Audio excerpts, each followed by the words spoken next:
Hello, my mystics. My name's Sparrow, and here in my little realm, we talk about all things eerie, whether it's of this world or not. Welcome to my channel. 2019 has been a crazy year, but I can't wait to see what 2020 brings me. Today, we're going to do something a little new. I've always loved narrations, and since I started my channel, it has always been a goal of mine to incorporate them into my channel. I've actually filmed a bunch of them and never really ended up liking the product. With the help from a few fellow creators like Aries on YouTube, Mother Raven, Lady Spookaria, Penny Tells Up, Pumpkin Queen, Musie's Modern Dreadfuls, and a few others I've probably forgotten. Thank you to all who have been giving me the inspiration and guidance. Google kept trying to send us to some random location by Mrs. Moustronaut.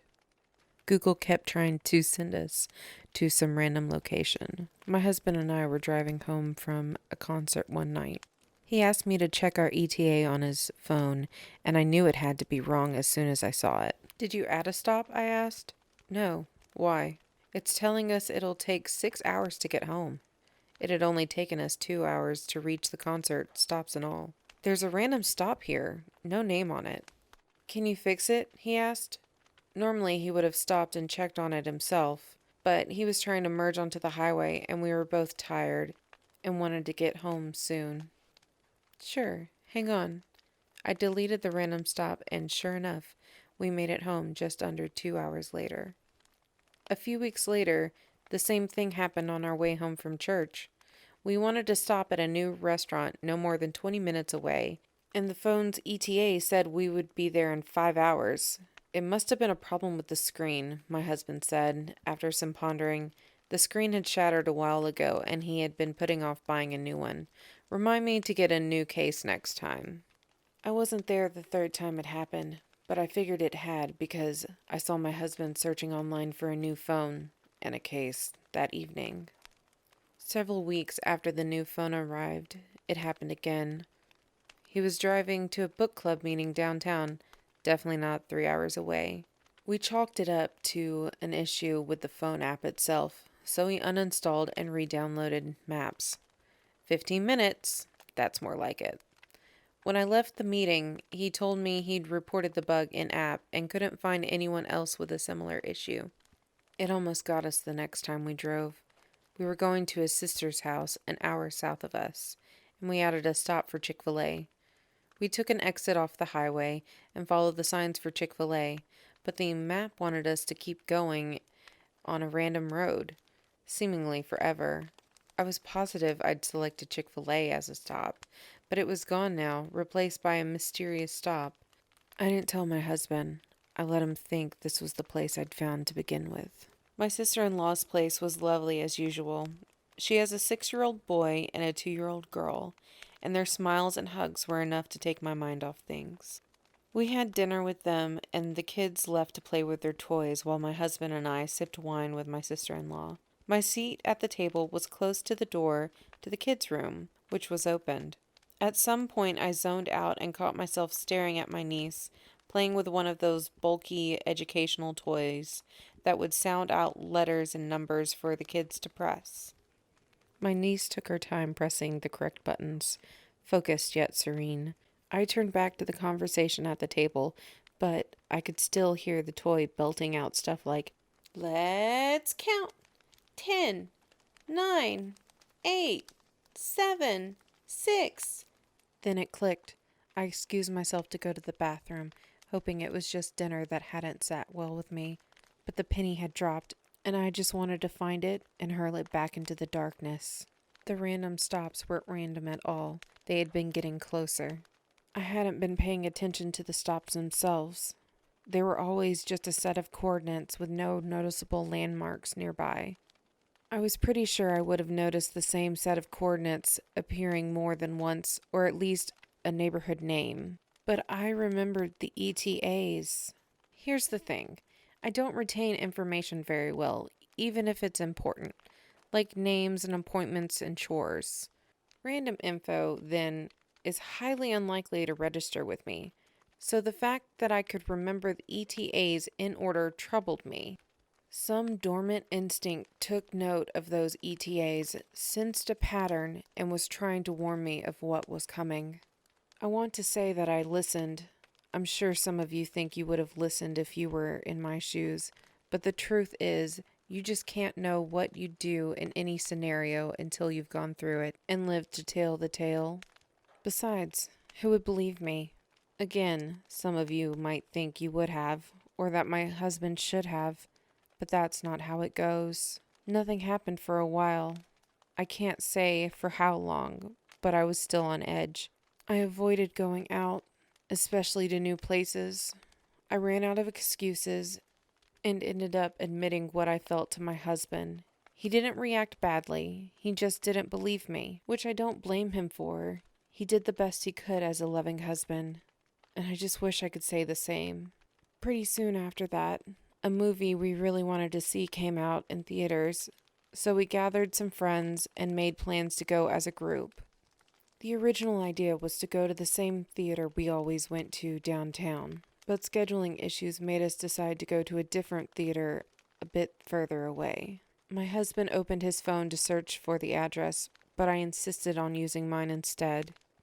He gave me a look, but let me do it. I put in the address, ETA 30 minutes. Everything looked normal. I double-checked the final stop, and it was clearly the right movie theater. "We good?" asked my husband. I smiled. "Yeah, we're good." He smiled back and kissed me. The theater was right next to a strip mall. We met our friends in the theater parking lot and walked over to a pizza place for dinner. We had loads of fun, and I could tell my husband was happy to see me in a better mood. We walked back to the theater, and while we got our tickets, I pulled out my phone to silence it.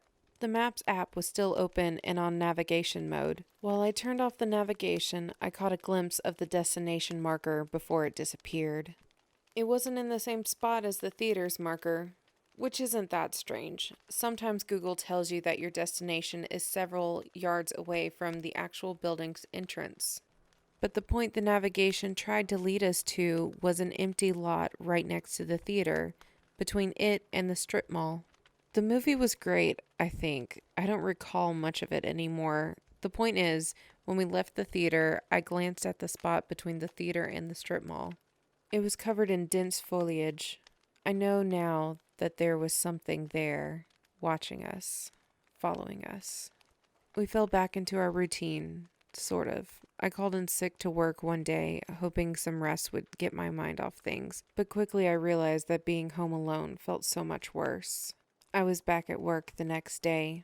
My husband was more distracted by work than usual that week, so when he asked me how I was doing and I said all right, he believed me. I left work early on Friday and stopped at a coffee shop on my way home. I was too distracted to focus on work, but I didn't want to be home alone again, so I waited until I was sure that my husband would be home before heading there myself. He wasn't home. The sun was only just beginning to set, but I turned on all the lights in our apartment anyway and closed the shutters. I opened my phone to text him and saw a few messages were already there. "Hey, hun, some workers wanted to take us out for dinner. Is that okay? I'm going. I'll stay safe, I promise. Heart." My heart sank. I replied, "It's okay, but could you maybe come home soon? Not feeling great. Love you too." I tossed my phone on the couch and went on the computer for a while, trying to get my mind off things, failing terribly. I started writing down everything going on, hoping that once it was all down, I'd see how ridiculous it all sounded. I had about 1,400 words down before I decided to check my phone again. My husband replied, "Sorry to hear that. I'll be home soon, stopping by Walmart for some stuff. Need anything?" I was about to respond when I got a call from him. I picked up, but couldn't hear anything. I said, "Hello?" many times before the sound finally came through. Static, I thought, but it came through irregularly and had a different quality to it. Dragging, not static, I realized. A body dragging across the floor. I screamed into the phone, begging to know who was there, what was going on, and most of all, begging for my husband's life. When I finally stopped for air and to cry, I heard something. Breathing. The shrill whistle of air through bared teeth, and scratching, like something was pawing at the phone. Then a voice. God, the voice. An unhuman mouth struggling to form human words. Well, one word. Coming. The line went dead. I don't know which Walmart my husband was at, or if he even made it there, or else I would have sent every police officer in town after him. I did ask for a cop to come by my house, but judging by the tone of the person who responded, they're going to take their sweet time coming here. At least somebody will find my body. I just hope they find my husband's too. If you like what you've heard here, please hit that like button. If you're new to my channel, please hit that subscribe button and click the little bell to be notified of when I post. Remember to follow me on Instagram and Twitter to keep up with all my adventures. I love you all so much. Happy New Year.